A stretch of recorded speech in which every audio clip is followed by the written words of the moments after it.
한미 정상회담을 위해서 미국을 방문한 문재인 대통령, 지금 워싱턴에 도착해 1박 4일의 공식 일정에 들어갔습니다. 한미 두 정상이 이번 회담에서 구체적인 북한의 이 비핵화 방안을 조율할 수 있을지 세계 이목이 쏠리고 있는데요. 전문가 모시고 자세한 이야기 나눠보겠습니다. 오정엽 세종연구소 연구위원, 소종섭 시사저널 전 편집국장과 함께합니다. 안녕하십니까? 안녕하세요. 반갑습니다. 안녕하세요. 자, 한미 정상이 이례적으로 배석자 없이 회담을 가질 예정이라고 합니다. 문재인 대통령이 과연 어떤 전략을 가지고 조금은 틈이 벌어진 미국과 북한 사이 어떤 중재 역할을 할 수 있을까요?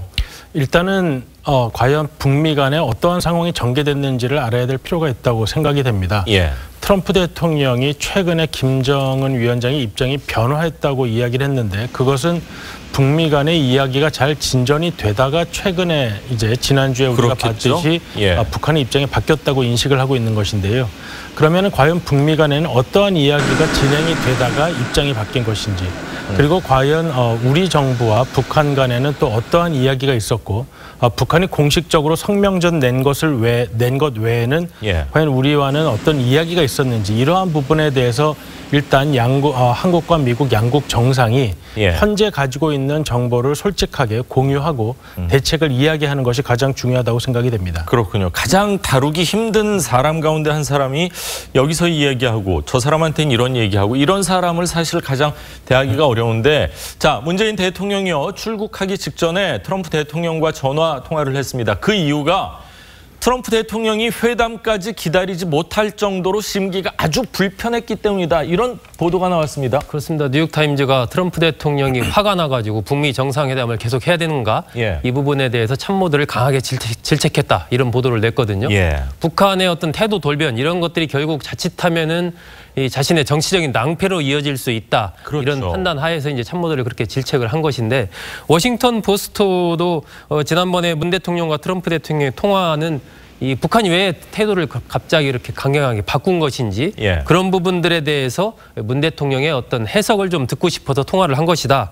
이런 내용을 워싱턴 포스트가 보도를 했고요. 트럼프 대통령 참모들 사이에서 이른바 북미 정상회담에 대한 회의론이 확산하고 있다. 이런 보도를 내놓았습니다. 자꾸 이제 이른바 회의론이 확산을 하다 보니까 문우신 미 재무장관은 현재까지 트럼프 대통령의 북미 정상회담 개최 의지와 관련된 마음은 바뀌지 않았다라고 일단은 쐐기를 박은 상황입니다. 그렇군요. 트럼프 대통령 측근들 사이에서도 트럼프 대통령 이 태도에 대한 우려가 조금씩 나오는 거 아닌가, 이런 보도들도 좀 잇따르고 있습니다.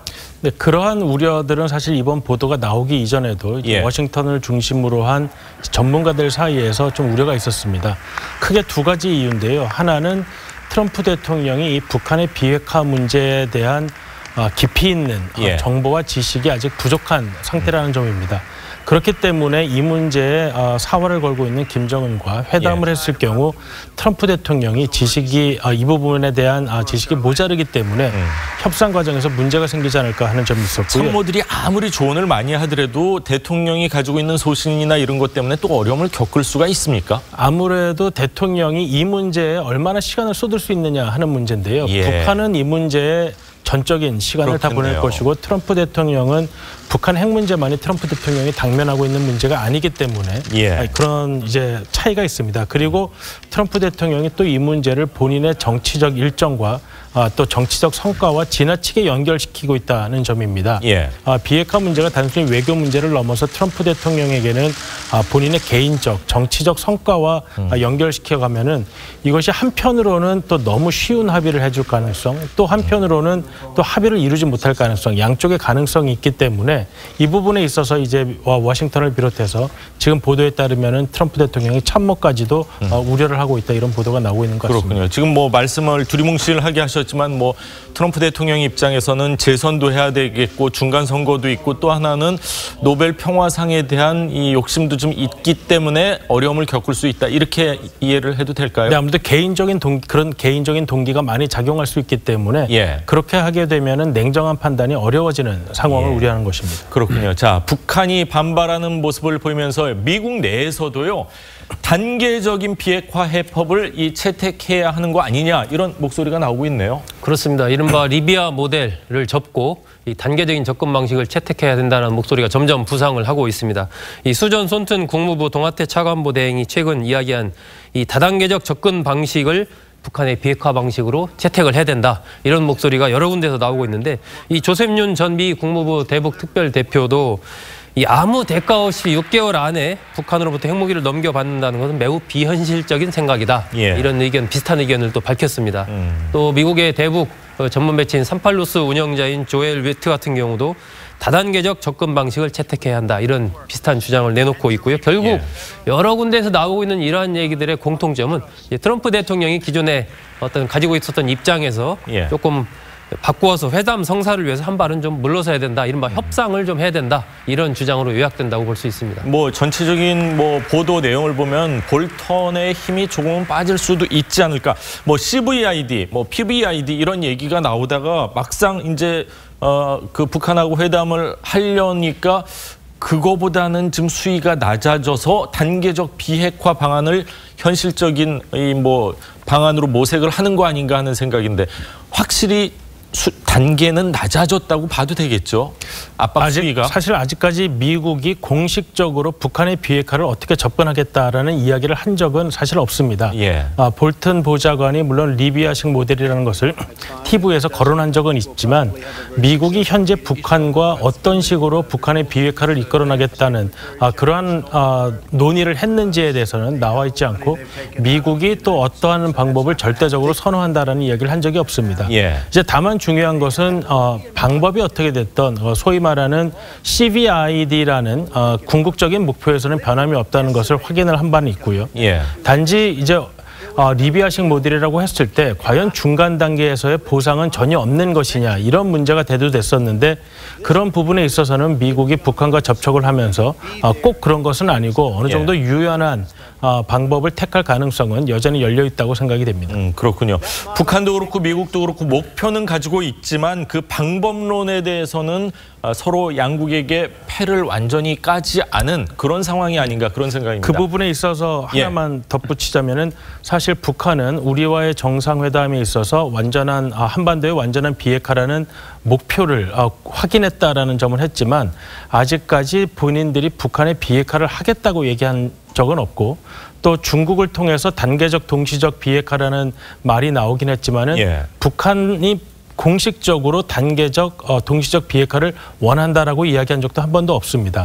그렇기 때문에 북한의 비핵화 방안에 대해서는 아직 알려진 바가 없다고 하는 것이 더 확실한 표현이 될 것 같습니다. 두리뭉실하게만 사실 북한이 얘기를 했지 구체적으로 어떻게 하겠다는 거 선언적인 이야기에 불과한 거 아닌가 이런 생각까지 드는데 자 미국은요 북한의 이렇게 갑작스러운 태도 변화에 당혹감을 감추지 못하고 있습니다. 그러니까 문재인 대통령이 미국을 가기 전날에도 20분 동안 통화를 하지 않았나 그런 생각인데 자 미국은 그 배후에 중국이 있다는 의심을 제기하고 있습니다. 트럼프 대통령의 목소리 직접 들어보시죠. There has been a big difference since they had the second meeting with President Xi. President Xi could be influencing Kim Jong-un. 자, 직접적으로 거명을 했습니다. 시진핑 주석이 태도 변화 그 배후에 있는 것 같다 이렇게 얘기를 했는데 저도 비슷한 생각인데.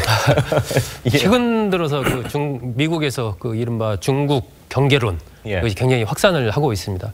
지난 17일 날 미국 트럼프 대통령이 트위터에 올린 김정은 위원장이 시진핑을 만나고 나서 변했다.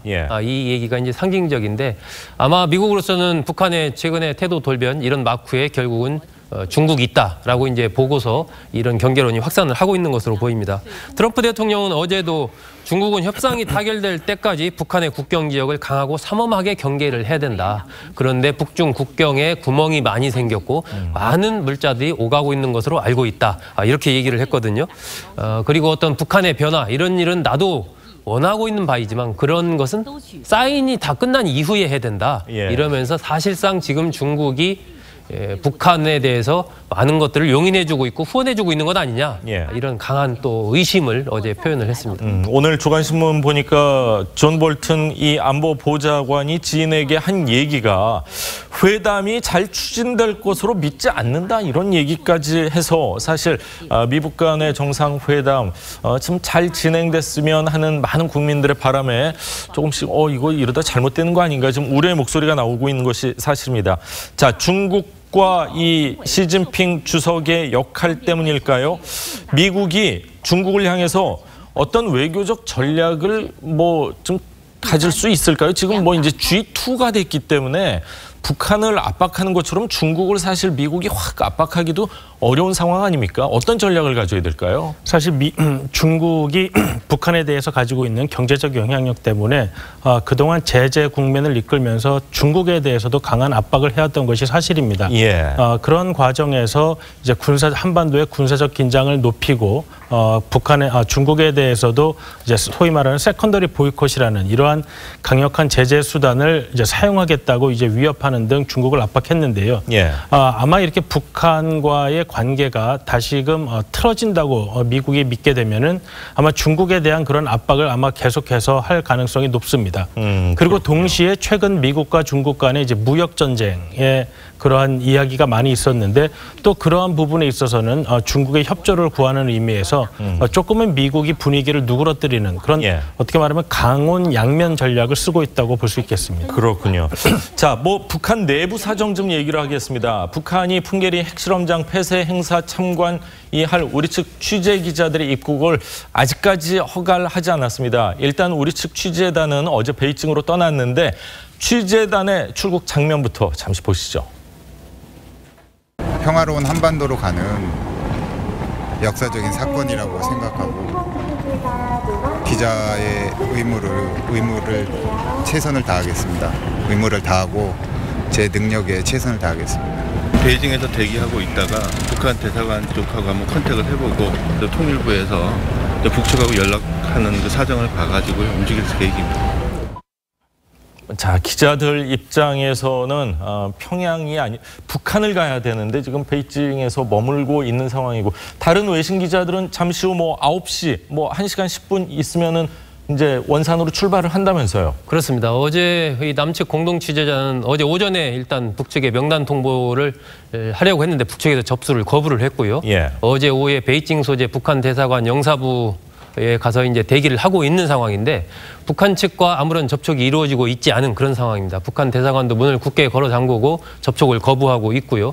반면 다른 나라 취재진에 대해서는 비자 발급이 끝나서 오늘 오전 9시에 베이징에서 원산으로 고려항공을 타고 출발하는 일정이 통보가 된 것으로 그렇게 알려지고 있습니다. 이런 상황이기 때문에 과연 우리 취재진이 이 풍계리 핵실험장 폐기 현장을 취재할 수 있을 것인지 여기에 대해서 불확실성이 좀 커지고 있는 상황입니다. 자, 외신 기자들은 한 10,000불 정도 되는 비자 비용이라고 해야 될까요? 그거를 이제 내고 지금 오늘 1시간 10분 후인 9시에 원산으로 출발을 하는데 우리 정부나 우리 기자들이 북한을 향해서 뭐를 그렇게 잘못했는지 저는 개인적으로 잘 모르겠는데 왜 우리나라 유독 5개 국가 가운데 왜 우리나라 기자들만 이 방북 허용을 아직까지 안 하는 걸까요? 남북 간에 특별한 상황이 있겠습니다만은 아마 지금의 상황은 우리 한국이 원하는 대로 이 상황을 이끌어가게끔 본인들이 허락하지 않겠다라는 뜻을 일단 강조하는 것으로 보입니다. 왜냐하면 지금 풍계리 핵실험장 폐쇄를 가지고 앞으로 있을 북미 정상회담 등을 모두 취소하는 그 정도까지 가기는 어렵다고 보여지고요. 그렇다고 본다면 이번 취재를 거부하는 이러한 모습을 보임으로써 여전히 한반도에서의 주도권은 본인들이 가지고 있다는 이러한 메시지를 전달하기 위한 것으로 보여집니다. 풍계리 핵실험장 폐쇄 이 행사는 사실 내일부터 한 3일 동안 열리는 거 아닙니까? 23일부터 25일까지인데 비행기 편이 그렇게 자유로울지는 모르겠지만 추가로 그러니까 추후에 우리나라가 좀 합류할 가능성은 있다고 보십니까? 아니면 이걸로 그냥 종친 걸로 봐야 될까요? 23에서 25일 사이에 1기를 고려해서 하겠다고 했습니다. 그렇기 때문에 아직 23일부터 시작되는 것은 확정이라고 보기는 어렵고요. 23일이면 내일이지 않습니까? 예. 그렇기 때문에 이제 아마 북미 간에 어떤 회담이 진행되고 어떤 메시지가 나오는가에 따라서 북한이 우리 취재단을 허용할지 여부도 아직까지는 여지가 남아 있다고 볼 수 있습니다. 예, 그럴 경우에는 꼭 비행기가 아니더라도 북한과 협의만 된다면 예. 육로를 통해서 갈 수 있는 방안도 있기 때문에 예. 가능성이 지금 완전히 없어진 상황이라고 보기는 어려울 것 같습니다. 그렇군요. 우리나라 같은 경우는 뭐 서울에 국제선 항공기가 많이 오지만 원산에 그렇게 많은 비행기들이 왔다 갔다 할 것 같지는 않은데 과연 추후에 합류할 수 있을지 아니면 지금 갑자기 뭐 비자를 발급한다거나 그럴 가능성은 어렵겠죠? 뭐 모르죠. 과거의 전례로 본다면 그렇게 급작스럽게 된 적도 있었기 때문에 9시면 아직 뭐 시간 조금 있으니까요. 예. 아직은 마지막까지 지켜봐야 될 것 같아요. 희망의 끈을 놓지 말아야 될 것 같은데 자, 남북 정상회담에서요. 지난 정상회담이죠. 6.15 공동행사를 약식으로 진행하는 것에 합의를 했다. 이런 보도가 나왔습니다. 네, 그렇습니다. 상황이 뭐 원래 합의대로 잘 진행이 돼서 6월 15일 날 하게 된다면 남측에서 한 100명, 북측에서 한 60, 70명 정도 인원이 참석할 것으로 예상이 되고 있고요. 아마 준비 기간이 좀 많지 않기 때문에 간단하게 뭐 기념식이라든지 토론회 정도 하고 공동으로 어떤 뭐 산책을 하거나 기타 등등의 행사를 하는 이러한 약식 기념식이 될 것으로 보이고 장소는 평양에서 하게 되면 아무래도 준비를 많이 해야 되니까 그건 좀 어려울 것 같고 개성은 또 시설이 좀 미진한 부분이 있기 때문에 현재로서는 금강산에서 약식으로 진행될 가능성이 좀 높지 않는가 뭐 이런 보도가 나오고 있습니다. 그렇군요. 남북 관계가 꽉 막혀 있다가 정상회담을 통해 조금은 풀리는 듯하다 다시 막히는 그런 상황인데 6.15 공동 행사 같은 경우 약식이라도 좀 잘 진행됐으면 하는 그런 바람입니다. 자, 오늘 말씀은 여기까지 듣겠습니다. 감사합니다. 감사합니다.